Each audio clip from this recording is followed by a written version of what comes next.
podcast is part of the Sports Social Podcast Network. Welcome to the Cardiff Central Podcast.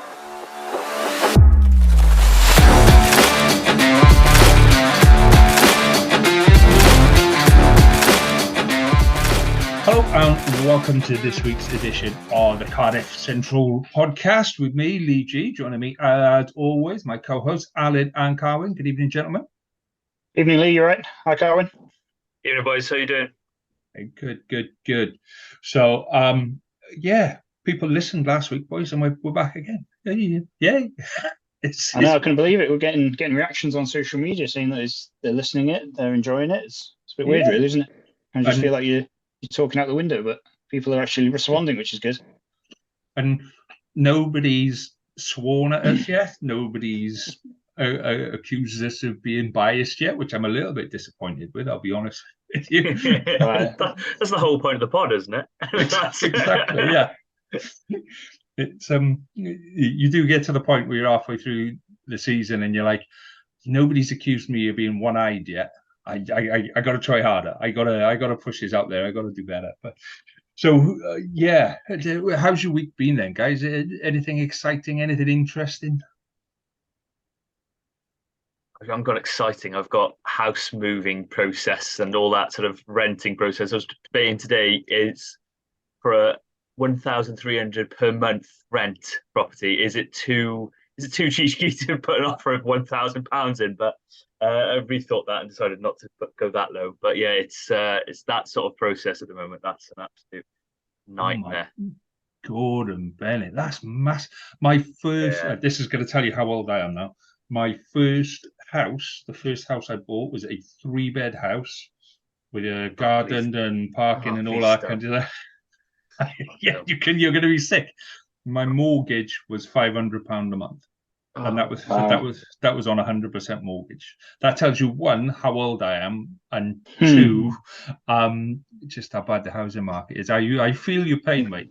Honestly, the rental is an absolute disaster. But basically, me and my partner made a decision that we couldn't really justify buying a house straight away because what happens if down the line it goes a bit belly up?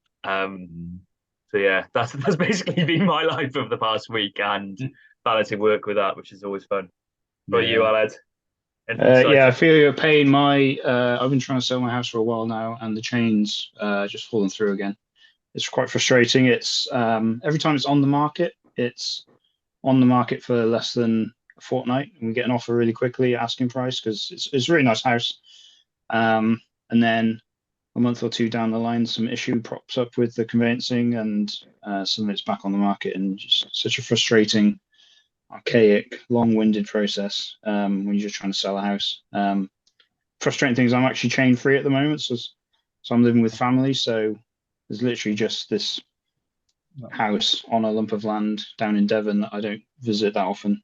If anyone's listening, I'm not going to give you my address because I don't go, but it is attended regularly. It's such a frustrating process. Once I get my next house, I'm just going to stay in it for the rest of my life, I think. I don't blame you. Yeah. We came very close to selling this house, and I think we got to the stage where someone viewed it, said they wanted to buy it, and then just didn't follow through, and then just gave up. So my parents were like, "Yeah, fine," which I can understand that as well. Yeah. I bought this house 21 years ago. 21 years? What year is it? Yeah, 21 years ago.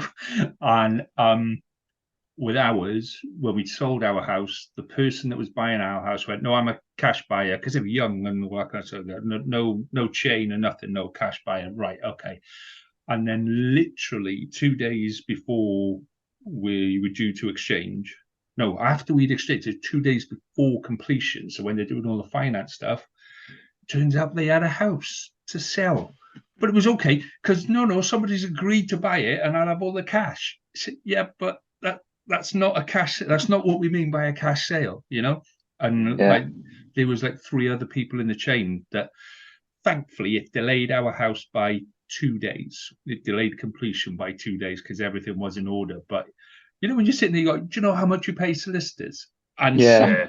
somebody didn't check to see. Yeah, so I mean, Oh, one you're of the a chain cash fell through, and then the same bloke then came back in. He kind of said, "Oh, I'm not really sure." Dropped out, came back in, and dropped out again later. And you think, well, it's a lot. Everyone's paying a lot of money to these solicitors. It's a quite, in my head, you don't put an offer on a house unless you're actually really committed to moving and living in it. And it's like, what on earth are you doing? Unless you've got so much money that you're just throwing at a house because you're bored. But it's not the kind of hobby I've ever had to enjoy. But yeah, Take it's just it's a nightmare for a process. I mean, I still think it's better than renting. Sorry, Carwyn, but just because if you can, obviously not everyone can. But just spending that amount, the rental market's even worse than just throwing that much money at a landlord. To me, it's dead money, isn't it? It's just I wouldn't be doing it unless I was moving in with someone. And I've seen like without going too much into detail on a rugby podcast about my friend's situations. So a mate of mine, he and his partner bought a house and it went belly up quite soon after. So looking at that and then going, maybe don't risk it just in case. Because as you mentioned, lawyers cost a lot of money, and that's where I was going. Yeah. So now we put the world to rights. Let's talk rugby. I was going to say, when are we starting the Conveyancing 101 podcast? I've got 3 months experience as a receptionist at a law firm for a conveyancing firm. That helps. But I don't think that we need this. No, we'll stick to what we know. We'll stick to rugby, and we'll have a little bit of chat about Cardiff Scarlets last Friday. So, both of you there? Were you both at the game? Yeah, both there. I think Karen was working in the media box, so I was just in my normal seat, which is good. Yeah, I was enjoying the life of giving updates, which was more challenging by the hour as the shirt numbers came out. Don't know if you made any sense of those team sheets, but we had number 28, I think James Botham, number 59, Scott Williams. I was like, oh my God, what is going on here? But yeah, it was an interesting one. We'll talk about fly-offs in a minute, but I was particularly excited to see Arwell Thomas on the bench for Cardiff on the weekend. That was what the team sheet that Cardiff supplied us with, but rather than Arwell Robson, 48-year-old former Wales fly-off Arwell Thomas might have been an interesting selection at fly-off, but for a juniors game or experience game, it was I don't know. Alan may want to go into it more on this, but it was a bit of a surprise, maybe how well Cardiff played. Yeah, I think so. Pleasantly surprised. I was thinking the other day, we were very negative in episode 1 because we were talking about the off season. I think if anyone's starting with episode 1, they probably won't subscribe, but if you start on this episode, you might, because over the whole season we did play quite a lot of good rugby last year. I think ending the way we did was a bit of a downer.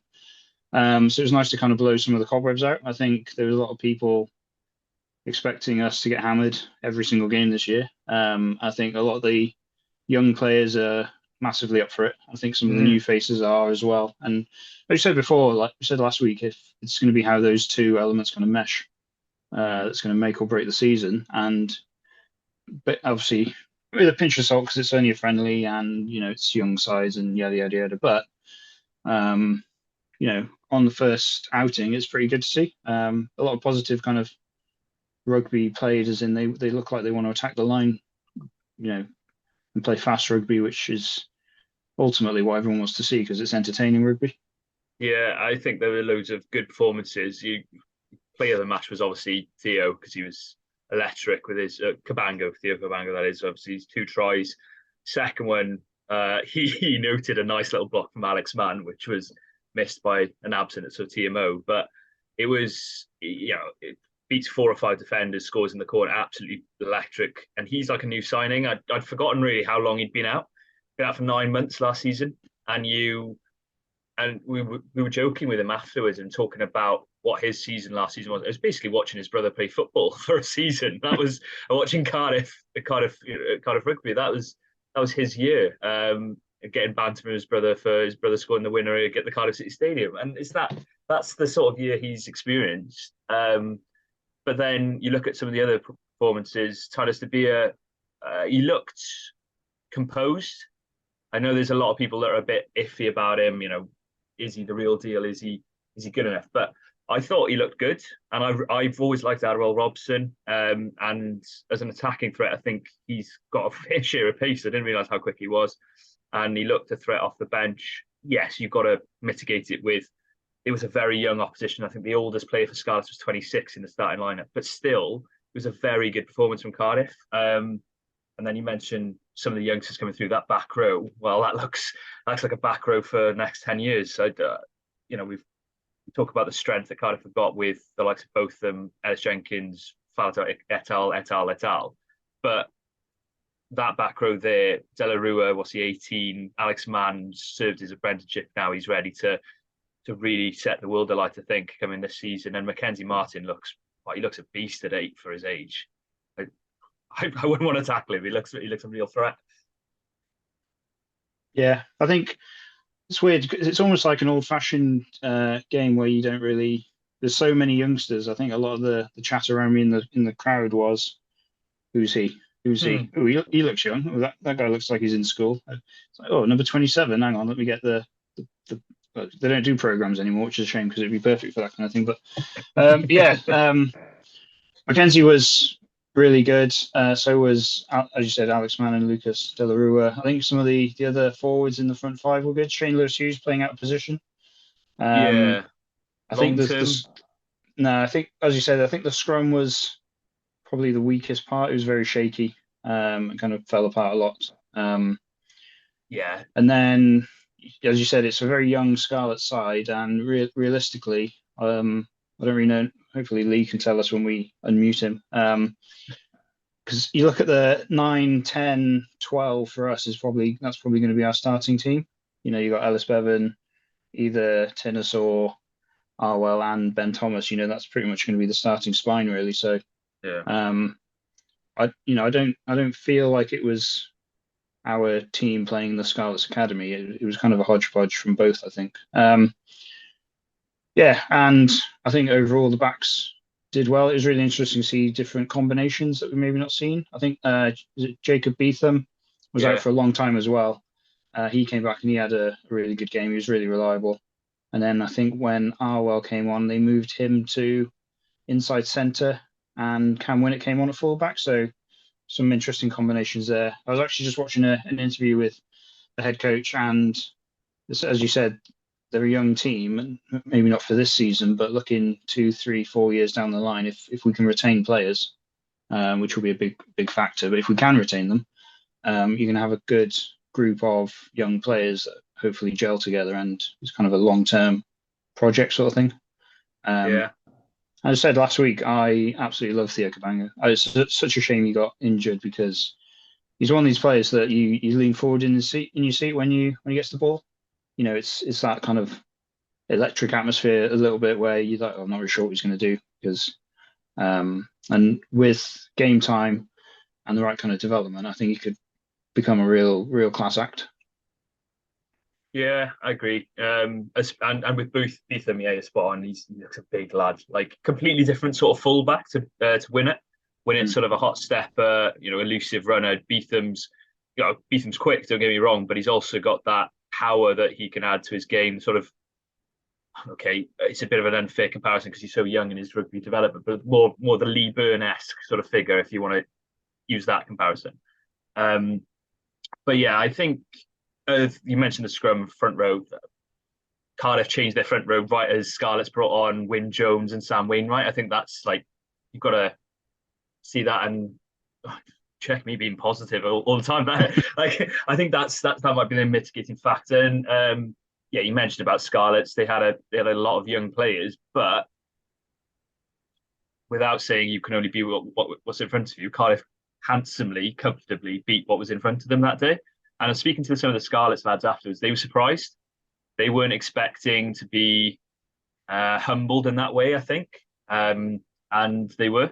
I think they were very frustrated, very disappointed with that performance. And they'll be looking to put things right this weekend. I don't know, Lee, have you seen some of the highlights from that game? Or what's the chatter been around that performance from Scarlets as well? Yeah, I mean, I think it always falls into two kind of camps with pre-season stuff, where it's really one camp going, that's just pre-season. We're just giving some of the young'uns a run out and all that kind of stuff. And then there's another school of thought where I am, which is more, the purpose of a pre-season is to get you ready for the season. So by throwing in a load of players, don't get me wrong, we've been waiting to see Scott Williams back. We didn't actually know if Scott Williams was coming back because he signed last year on a 1-year contract, and then there's been no news about whether he's coming back or not, and all of this kind of stuff. So it was great to see him back on the park. But there's quite a lot of people going, we want to get ready for the season. We want to hit that first game out in South Africa. It's not going to be an easy game in South Africa. We need to be going into that game ready to rock. And then, some of these younger players might actually be exposed to rugby through the season rather than now and then. Okay, you might, some of those players aren't going to see a Scarlets camp until next year. So, it's frustrating along those lines. From what I've seen, people enjoyed the game. I think more because they got a chance to just go to a stadium and watch some rugby more than anything. Just feels like so long being out of the stadium watching the game. So, I haven't heard too many complaints. I haven't heard too much praise either. To be honest, from the Scarlet side, it's been very much, well, that was a learning game, and it is what it is. If we'd have won it, would the message have been the same? Would we still be classing it as a learning game? I don't think so. So yeah, for me, it was an opportunity lost to maybe put a few more combinations out that we should have. Our guy outside half, we pretty much forgotten about him because all the talk had been about Ioan Lloyd. Yeah, and everyone was just focused on Ioan Lloyd. So stuff like that. Titcombe was Bucks Player of the Year last year, so he's a real talent. He hit a 50-22, didn't he, Aled, on the weekend? It was quality from about his own 10-metre line that went out from, I think it was pretty much first phase from a scrum. He just smashed it into the opposite 22, which was class. But yeah, you mentioned a couple of those combinations, like Scott. We can compare and contrast. Scott's come back, and I've got to be honest, he did look rusty, and I'm not digging him out personally. He's been out for a long time, whereas Theo and Jacob have come back and hit the ground running, and that can have a huge impact in your first 3-4 months of the season. So it's a really good, positive thing for the Cardiff lads, and Scarlets will have a chance to put things right this weekend, obviously. But for the Cardiff lads looking forward, I think it's a really positive start with some depth there that I didn't really think was there. You talk about like fullback now. We've got Beetham, Winner, Matthew Morgan. That's 3 15s that I'd be happy enough to see in the 15 jersey, and Ben Thomas playing there if he has to, which I think he said himself after the game that he doesn't really want to play there, but he'll do it if he needs to. But yeah, a bit more strength and depth than maybe we thought pre-season. I think that's fair. Yeah, I think overall it'd be interesting to see how much those players actually feature. Because if they're not going to, there's not much point in them being in that game really. And the same for the Scarlet sort of squads. I think given the squad sizes we're all having, I think we'll all have to be playing them at some point. So it's good to see that they're potentially going to be able to step up to a certain level. Obviously, it's not going to be the same as a full URC fixture. But on the other hand, you also want to, they are pre-season games. You don't want to overreact and say, "Oh, we're going to win the league" on the back of it. If you lose 2 in a row, for example, if we lose 2 Ospreys on Friday, we've won 1 out of 2. That's a pretty good start, and then we've got Benetton at home, so it's a more comfortable start. Whereas if the Ospreys lose on Friday, you're already going into the season with 2 losses on the bounce, and then Lee, if your guys lose 2 and then not go away to South Africa, that's suddenly a lot of pressure at the start of the season, which you want to start on the strongest foot you can. Really, there's not loads of games either, like because it's not a true home and away league. So like if we lose to Benetton, you don't get a chance of revenge. So you do kind of want to hit the ground running, I think.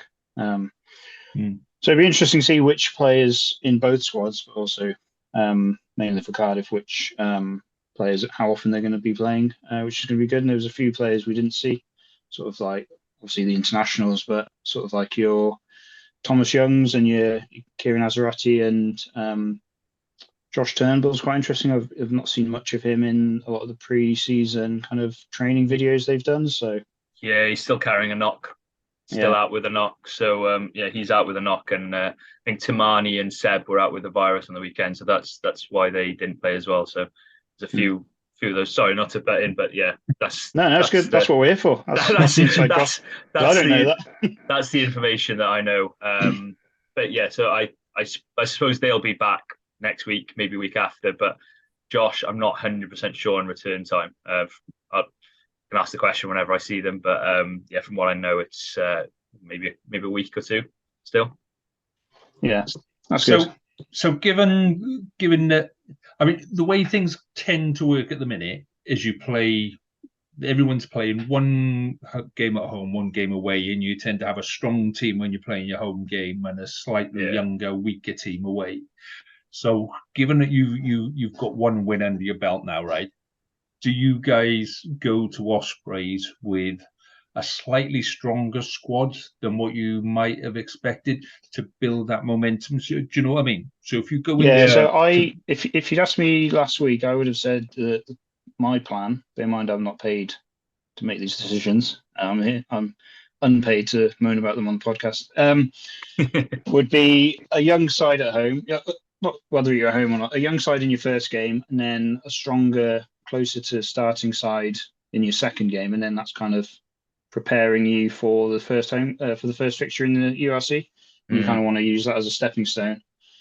But I mean, I've just watched an interview where Matt said they're going to use the same squad basically. A couple of players who weren't available will come in, but he was quite impressed with the youngsters, so he wants to give them another go. And I think if as we said, the whole point of this rebuilding season is you giving people the opportunities to step up and put their hand up. And if they do, I think you need to reward that, acknowledging that it's probably going to be a bit of a step up against the Ospreys on Friday, and then a massive step up then once the league starts.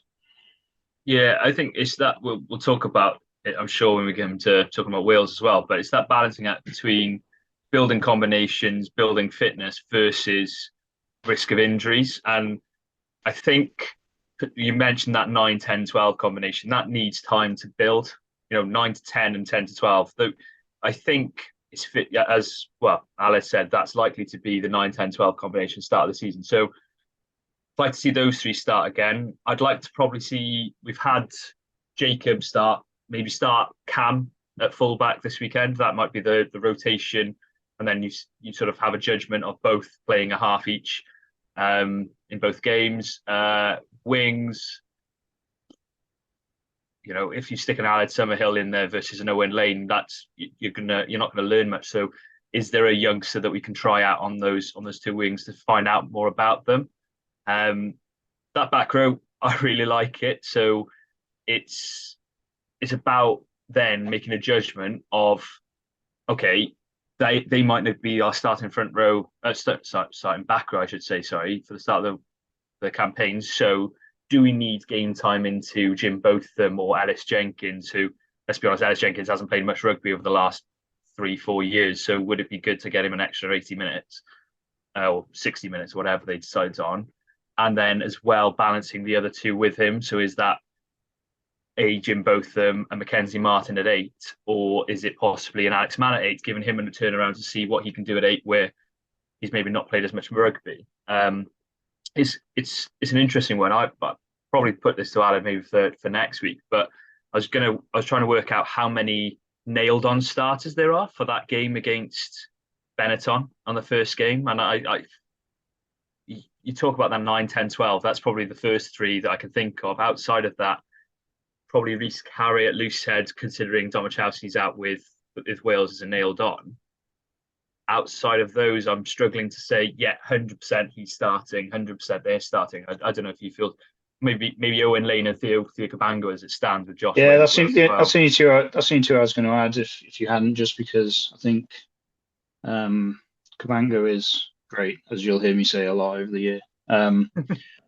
But he played really well, and I think he's been out a long time. So getting that game time's good. And when Owen Lane's playing well, he plays really well as well. So apart from maybe number 13 and fullback, I say the backs are pretty much sorted, which is weird because a couple of weeks ago I couldn't have told you anyone in the starting 15. And I think what's interesting is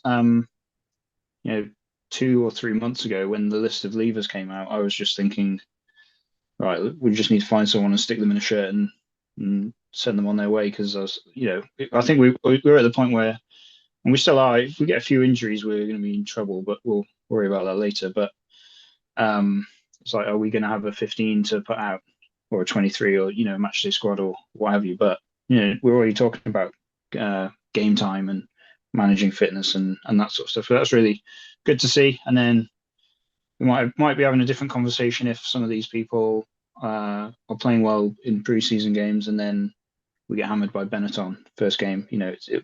That'll be more of a test, I think. But based on what we've seen so far, it's looking promising, and I didn't think we'd be sitting here having these kind of conversations necessarily. Not to overreact, obviously, as we said, big pinch of salt. But Yeah, well, you mentioned we've come a long way.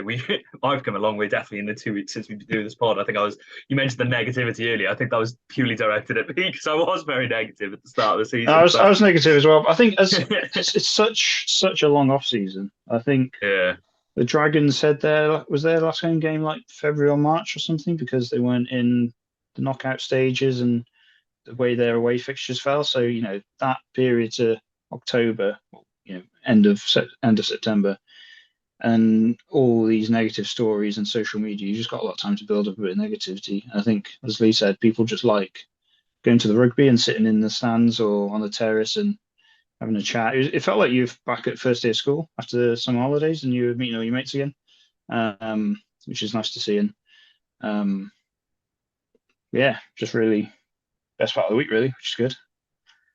Did your mum make you polish your shoes and iron your shirt the night before? Yeah, in my blazer. Made me take a photo at the door. First day back photo, yeah. That's what you should do. You should get everybody to have their first day back photo. First game this season. So people did that. So what are your expectations for is it Friday or Saturday you're playing? It's Friday, so I'm not Friday, able to go, unfortunately. I think Owen said you're not either. It's a bit of a shame. So we might have to get a match report or highlights we'll be relying on. But mine's a bit up in the air depending on where I get deployed. But at the moment I'm purely studio based, so no deployment for me. So I think, as we said last week, I haven't got any expectations. It's quite a nice season because there's not really that much pressure on us. I think there's some pressure on individuals because people are expecting. There is an expectation maybe that it's going to be a challenge. I think there's a pressure that they all want to prove people wrong. But in terms of the team's performance, I don't think there's that much pressure. It's quite refreshing to just think, right, well, we're just going to go to game, watch them play, see how they get on, and hope if there's some good performances, either individually or as a team, it's going to be a positive. I think because we've won one game, which, it's a new era, if you like, under a new regime and a new kind of setup.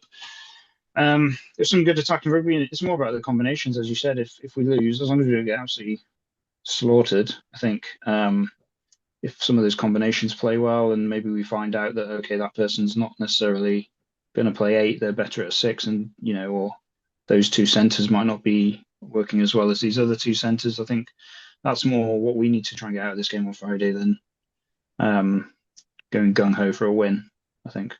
Yeah, I think there's more pressure on Ospreys after they lost against Dragons as well. I think that's going to put the pressure on them. I think they'd have expected, Ospreys going to Dragons, they always seem to struggle, but I think there's more pressure on them than Cardiff. The one area I'd like to see how it goes, I'm quite interested is the front row, because Ospreys always have a strong front row. That's by the by, but you're going to have one of Tom Botha or Rhys Henry, and Rhys Henry was superb at back end of last season for Ospreys at tight end, and then a youngster at loose head. I think that'll probably be one of Garen Phillips or one of those.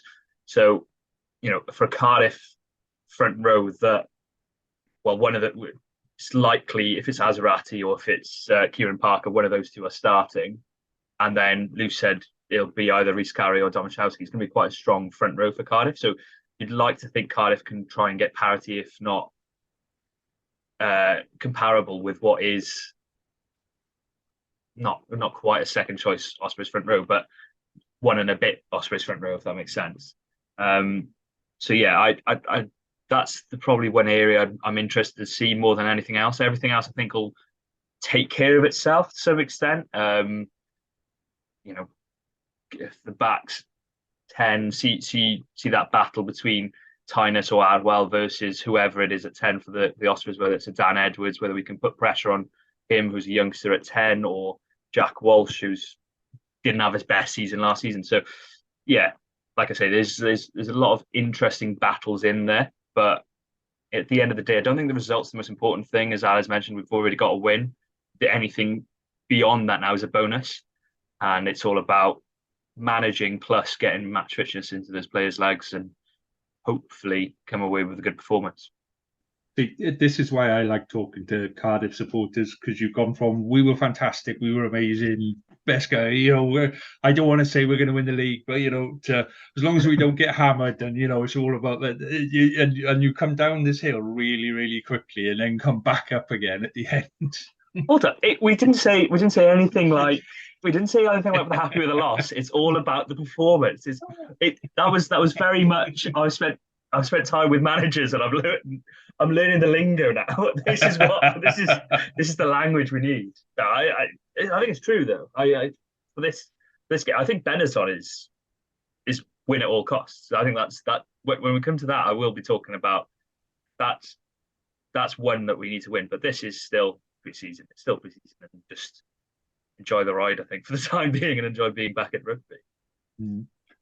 So to divert for a few seconds, on the Ospreys Dragons game, have you seen on social media the amount of people having a go at the Dragons for taking kicks? So Dragons had 2 penalties. They went for the points. Yeah. Oh no, that's not cricket. Not during the preseason. That's just. It depends. If they changed their kicker, that maybe they did win. So brownie points going into the season. It's all about bragging points. I'll go back on what I said. We want to hammer the Ospreys no matter what. That's all that matters. Let's go for 3-0. 3-0 win. That'll do us. That was going to be my question. If it comes down to the end of the game, and it's 25 all, and it's 79 minutes on the clock, and you've got a penalty on the 22, do you kick to the corner or do you slot it? Slot it. No, I'd slot it, 100%. Yeah, exactly. See? And but what I will say is that's a very different scenario than the Dragons taking penalties from about 50 minutes onwards, which is what they were doing. So yeah, I'll give you that. Yeah, I'll give you that. That's the one thing I would say. It's almost the Dragons going, "Oh, our driving lineup's not great, so we're going to give that a miss." That's my interpretation. Yeah, it depends on the reason. I said it is good to go into a season with a buoyant home crowd who's you've already seen your team win at home. So, and maybe your kicker just wants to practice kicking for points. Yeah. As you said, and if your lineout's a bit ropey for whatever reason on the day, I don't know why I'm making excuses for Dragons. They should be scoring loads of tries, shouldn't they? We did. They've got all the money now, haven't they? Yeah. I was going to say, you're sounding like you're on Dragons' side there, Aled. I mean, come on, man. Well, you have to give them. You have to give them something. So, okay. So, I mean, last week's predictions for the Scarlets Cardiff score was a bit kind of. I can't even remember what I said. Well, I said 35-25, I think. Yeah, I said a comfortable Scarlets win, obviously. So I didn't mean to drop my headphones, but I did have a horrendous prediction there. I think I said something like 31-20 to Scarlet. Pretty much the other way around. So what are you thinking this weekend then? What are you thinking for Ospreys? Who wants to go first? I'll go for another Cardiff win because I said that last week and I was right. So I'm going to be the voice of positivity. I think it'll be a closer game. I'll say Cardiff by like 7 or something. See, I'm toying between two things, but one, I don't know if I want to be labelled Mr. Negative on episode 3, or not that I wasn't going for that battle on episode 1. But additionally, I'm very superstitious, and I feel like if I predict the Cardiff win, we're going to lose. So I'm going to go with. I think it'll be tight. Fair. I think they'll be within 5 points either way. So I'll say 24-21 to Ospreys, just purely because I predicted a Cardiff loss last week to keep the trend. So I will be predicting a Benetton loss come week 1 of the trend.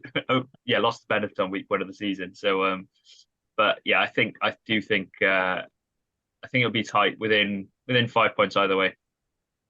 That's going to be the worst excuse for predicting your own side to lose. Yeah. I'm superstitious and I've done it once. I'm sticking with it. Tell you what, if Cardiff lose this weekend, I'll keep on doing it for the rest of the season. Sorry, Cardiff win. Yeah, if Cardiff lose, you want to stop. I can't even work out what I'm doing. But yeah, that's my plan now. But I don't know. I think I do think it's going to be interesting though. Those battles, that back row battle could be really good. Because Ospreys, despite having a whole bunch of players away, that back row, you've still got a Tipuric possibly to play, but you've still got Morgan Morris, still got Harry Deeves, you've still got Morgan Morse. Those are youngsters coming through that will want to put a stamp on the game versus Mackenzie Martin versus Morgan Morse. I'd pay to watch that one any day of the week. That sounds like a real battle for the future, battle for the next 5-10 years, hopefully, in regional derbies and Wales shirts. So, well, that could be a class game. Absolutely. Well, as a Scarlet, I'm on the side of anyone who plays against the Ospreys, obviously. So I'm going for a big win for you guys on the weekend because anything that annoys the Ospreys is going to be a good thing in my book. So that's that one nailed on. So should we move on to World Cup, or have I missed anything? Have we missed anything from Cardiff? Has there been any? I haven't seen any signings this week. No, it's all gone quiet on that front. I don't think there's been much news. There's just been a lot of talk about the game, really, and some interviews, which is good to see. Yeah. The only other one is the line on Lilo, which is Hala Hollow, which is Lilo had a great ovation on the weekend, by the way. That we didn't mention that him after his re-signing, but Hala Hollow, I think the line was last week that if they've got the money, they will do it, but they are looking at it, and he is still training with the squad. So that'll excite Cardiff fans because I think everyone that's in blue and black wants to see Hala Hollow back in Cardiff Farms Park, and he's been such a servant to the club that he deserves. I think he deserves it now rather than wait until whether he's fit or not. But that's just my take. Yeah, I don't want to sound like a bad 80s cop movie, but I think he's on 97 caps, so he's only 3 caps away from getting his 100. So I think if he could get his 100th cap, that would be very popular with the crowd. As you said, Lilo got a massive cheer when he ran on. So we'll see. I don't know if there's any money left in the budget or if they're even thinking about it, but hopefully if we keep pestering them, they might change their mind, but it depends on the salary cap, I suppose. Yeah. Okay, let's move on to sunnier climes in many ways. Wales play Georgia this weekend, gents, in the World Cup. Now, do you want to discuss Fantasy League first, or do you want to discuss Wales and Georgia first? Which way round do you want to do it? I think we get fantasy first because I absolutely bottled it. In my defense, this is the first time I've done a fantasy game. I didn't really understand how it works. As I said during the week, I put triple captain on Faletau at the start because I really like Faletau. I thought he was going to have a good game, which he did, but he didn't score any tries. I think he did score. No, he didn't score a try in that game. So I didn't realise you were supposed to triple captain your try scorers because that's where all the points come from. So since then, I've steadily increased my amount. I captained Penno when they played whichever team they hammered. For that Namibia. game, he got like 300 points on his own sort of thing. So I think he got more for me in that game than my entire team on round one. So I'm getting there, but I think the first round was so bad. I also panicked. I didn't plan it out. I ended up with 3 Japanese backs. One of who got -1. So I also made a mistake of backing Fafita in every game because he was Oh brilliant. no. Yeah. And then he got red carded. He got like -12. So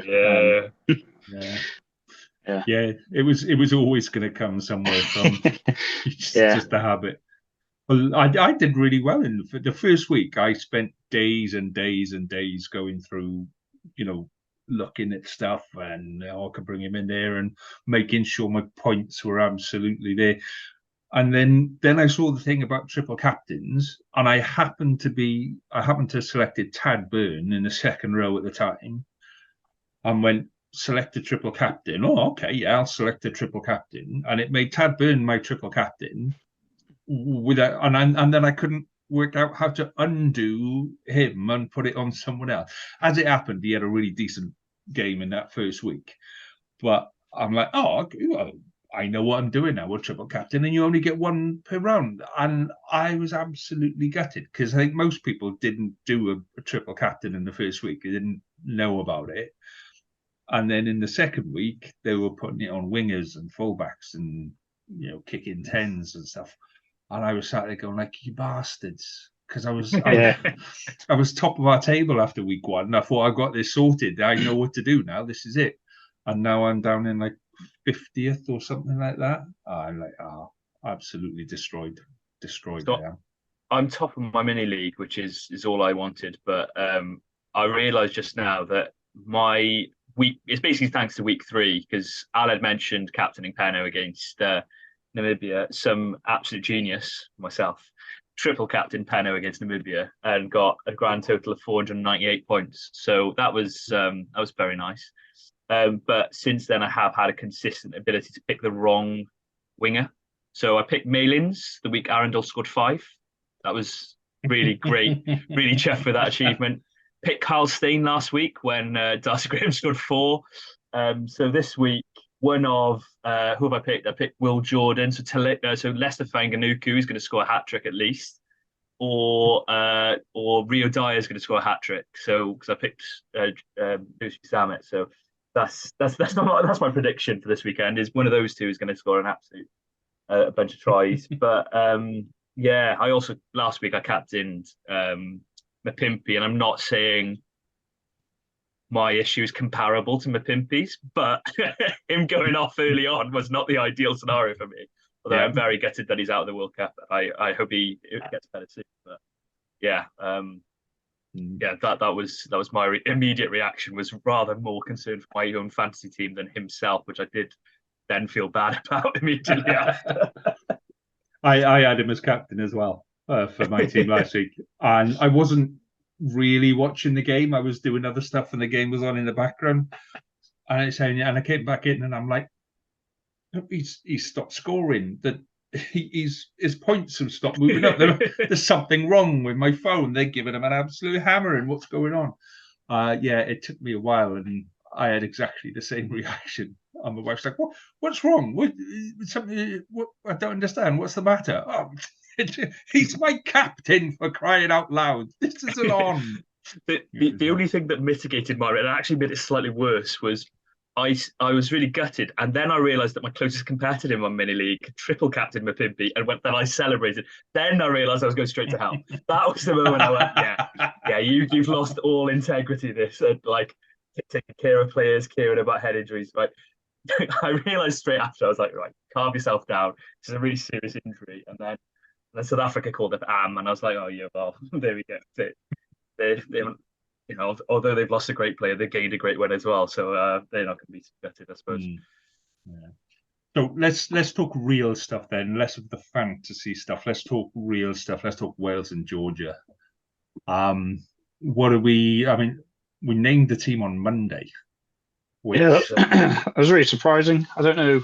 Gatland likes his mind games, but I think everyone's surprised by that. But I think it's good, really. It stops a lot of speculation. I think this week there were, how are we going to be a side like we did against Portugal, or is it going to be more like Fiji? So it kind of stops all that kind of speculation. Probably just sets his camp, sets his stall out early, which is good. The team similar to what I thought. I thought maybe he'd rest Faletau just because he's been playing a lot, and he's just come back from injury. So he is a warrior. So I guess if anyone can do it, it's him.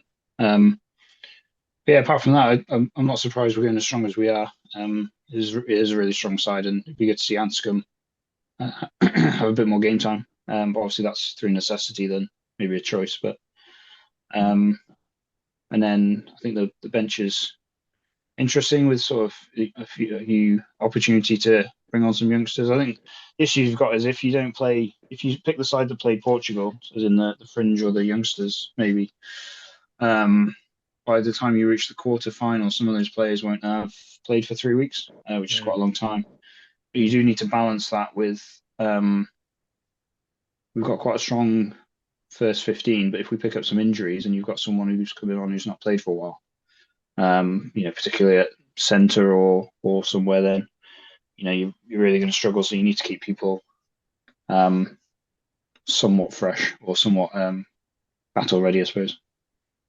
Yeah, that centre one is particular. I think I'd like to see Brady come on quite early for one of George or Tompkins, just to keep those two in the bag, or one of them at least in the bag, safe and sound. I think the other changes kind of make sense. Adam Beard's I think he's just had a kid, hasn't he, last week? So take him out the side, let him do some nappies for a week. That might so help the missus out, at least help the home life. Jack Morgan makes sense. The guy's played 380s and been superb in all three. Faletau, you mentioned that there's always this rhetoric around Faletau that he's better the more he plays. So I think it's that balancing act. They always say that. They always say, he's better the more he plays. He's better than. So I think that's what they're thinking. I maybe wouldn't have played both eights, as in him and Wainwright. I maybe have gone with a Lydia at 6 just to keep one of those two eights safe and sound in cotton wool, so we know we've got an 8 for the quarterfinal. Aside from that, Dewi Lake coming in as co-captain / captain of the seconds, which is approaching that sort of level, and I do feel for him. But at the moment, the way the other two are playing, it's difficult for him to get a starting berth against Elias when he's throwing. What was it? Yeah, I think we mentioned it last week. But 13 from 14 from lineouts. It's difficult for Lake to get in there. And then, as you mentioned, Gareth Anscombe starting at 10 because of necessity. He needs more game time. I was astonished by how well he played compared to how rusty he was the week before, from Portugal to Australia. So hopefully continue that sort of upward trend this week against Georgia and be a viable or even comparable, contestable option to Biggar come the quarterfinals. But yeah, I think weirdly this weekend the bigger game for Wales is Argentina-Japan, which is a really bizarre situation where we're playing, but my eyes will certainly be on the Argentina-Japan game, because I want to know, are Argentina as bad as they have been, or can they pose a threat? And alternatively, what sort of threat are Japan going to be? I don't know if either of you have got a preference there. We talked about it this week as well on the Welsh pod, but myself, I would 100% prefer Japan. I don't know what you were about to say. Yeah, I agreed. Yeah. Just because Argentina can be very physical, and we're more likely to pick up injuries, is my thinking. I think we should be able to beat both teams if we play how we have been playing. I can see less of a threat from Japan, whereas Argentina have a habit of suddenly playing really well in World Cup knockout games, and they've been poor in the pool stages. But I think, was it this year or last year, they did beat the All Blacks. They've won fairly recently, so if they find that form again, then it's not going to be an easy game. Whereas Japan, they've had less of those kind of results kind of behind them to kind of fall back on, I think. That's my thinking. Yeah, sorry, I didn't mean to butt in, but I was going to say similar, but my thinking is more to do with, I think it's always going to be a tight game against Argentina. We're going to play similar sorts of rugby, kicking and then contesting and fighting on the ground tooth and nail and all that sort of stuff. Whereas Japan, they're going to come and just throw the ball around and play, okay, with a bit more structure, but similarly to Australia did. And the way our defence is operating at the moment, I'll crack on. If you want to run it from your own 22, I think Wales would be quite content with that, because our defence has been very solid and we're prepared to defend for 70, 80 minutes of 80 minutes of a game. If we looked at the Fiji game, pretty much, or what was it, 80 minutes minus 4 in inclusions in the 22. So yeah, I'll 100% take Japan over in Argentina. But yeah, that's probably the most interesting bar. Well, unless you're a Scotland fan and think they can beat Ireland, but yeah, that's the most interesting game of the weekend, I think. So I do love the conspiracy theory that Ireland and Scotland are going to conspire to knock South Africa out of the World Cup by Scotland scoring 41 points and Ireland 4 tries. I don't know what Ireland gained from that scenario, because they've already proven they can beat South Africa. It's just like a vague, they're both Celtic countries, so they must be in cahoots. But didn't they meet for coffee or something? Townsend, or wasn't there an old photo of Townsend and Farrell that's doing the rounds? It's like, oh, what's going on here? And that's what they're discussing, the game plan. I mean, as a neutral, I've never wanted a specific scoreline so much as to see Scotland win 41-20, just because it's so mathematically unlikely that if it happens, the outrage that it will cause will be Jared Wright. Good sustenance. Was it Jared Wright and AP Cronje on Twitter? Will be absolutely beautiful to watch. I think that'll be the fallout from that will be. I don't know if anyone remembers in the football, there was like a famous game between, I want to say, Germany and Austria, where they played out a 1-0 win. And I like the thought that it gets to 41-20 and they're just like passing the ball to each other, getting scrums, or like, oh no, I've knocked it on again. just by playing for that scoreline. But yeah, it would be, it's too far-fetched to even hope for, isn't it? Let's be honest about it. Yeah, should be a good game though. It'd be interesting to see. As you said, no one probably except the Scottish probably back them to win that game. I don't know if the Scots do, but I'm interested to see where Scotland are, because I think there is a gap between the top 4 and the rest of the world, and Scotland are kind of straddling that line a little bit. So I am interested to see where they fall. When it's crunch time. So it'll be good to see. It will be a good game. I actually think Scotland could give New Zealand a good game, but I think Ireland is a bad matchup. That forward dominance, I think, and the structure that Ireland have will be too strong for Scotland. Likewise, I think South Africa would be the same. But I think a France or a New Zealand would be more of a match for Scotland, just because of the style of play, and they both want to play open and fluid. And then Scotland have those threats. They have the Douans, they have the Darcy Graham who's playing out of his skin to threaten the best sides in the world. So I've got a very different take on the semi-final. I almost don't want us to make the semi-final for a very, very simple reason. And I said this last week, and I spoke about it with my wife in the week, and it didn't go down well. So so as you guys know, I went in for an operation a couple of weeks ago, and that was on my anniversary. We booked a weekend away. We had to move that weekend away. Didn't even look at what was happening. Just went, right, okay, October 20th. So we're going to travel up to, I'm going to pick the wife up from work at 6:00 on the Friday night, and then travel up to Cardiff City Centre. So that's going to be, Cardiff City Centre on a semi-final night. That's not going to be easy to get into. So it's about hour and a half, hour and 3/4 out of push. Are you saying you want us to get knocked out of the World Cup so there's less traffic? No, I'm saying that I'm kind of going, there isn't a way for us not to make the quarterfinals. And if we make the semi-finals, I'm screwed whichever way. Because on the Friday night, we're going to get to the hotel, and then it's going to be, right, let's go out for a meal. And I'm going to be like, yeah, but the rugby's just kicking off, love. Can we get a pizza in? Do you want to go on your own? If we go as runners up, then we're playing on the Saturday night. And that's like, so we'd have been there for the Friday night, and I'll have definitely had one eye on one semi-final. And then I'll be like, we'd have spent a nice day. We'd have, had a walk around Cardiff. She'd have spent way too much money. Then it'll be, right, let's go out for a meal again. And I'll be like, yeah, but the other semi-final's on. And I've already tried getting out of it. I can't.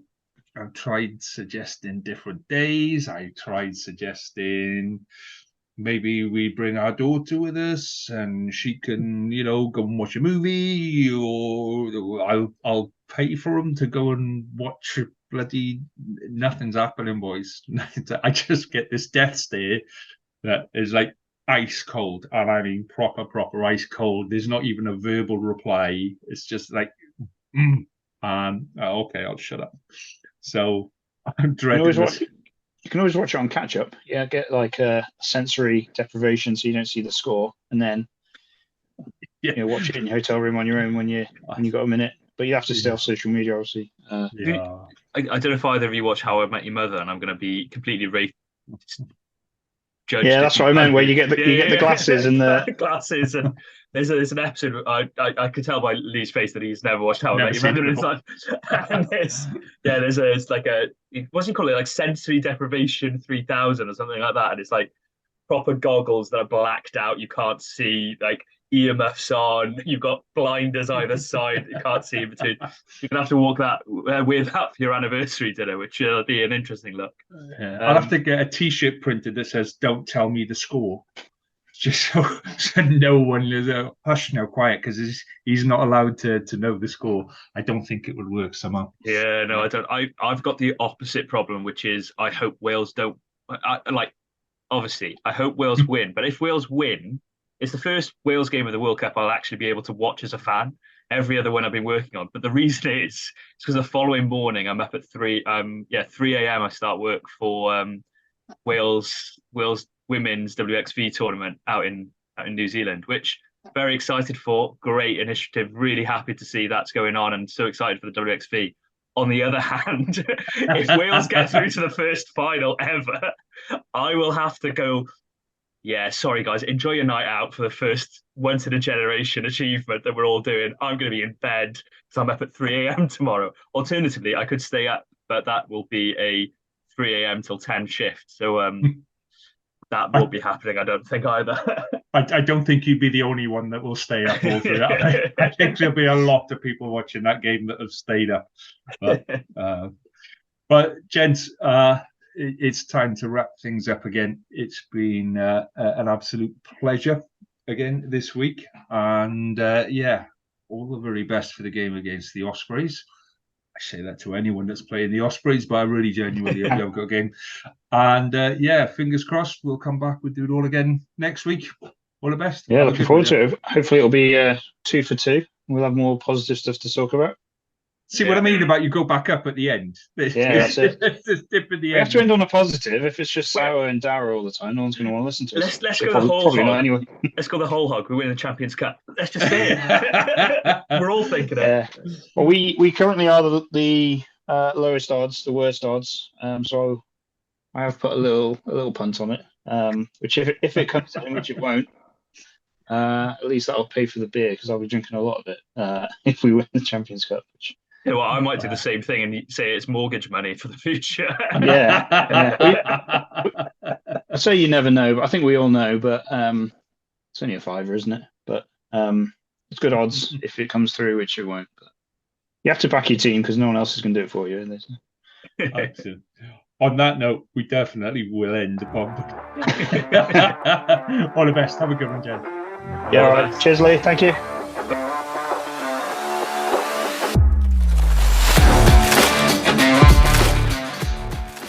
Thank you for listening to the Cardiff Central podcast. We hope you enjoyed the show. Please subscribe, rate and review wherever you listen to us, as it really helps spread the word. You can find us on all the usual social media channels or email us on welshregionalrugbypod@gmail.com. And remember, whatever the question is, rugby is always the answer.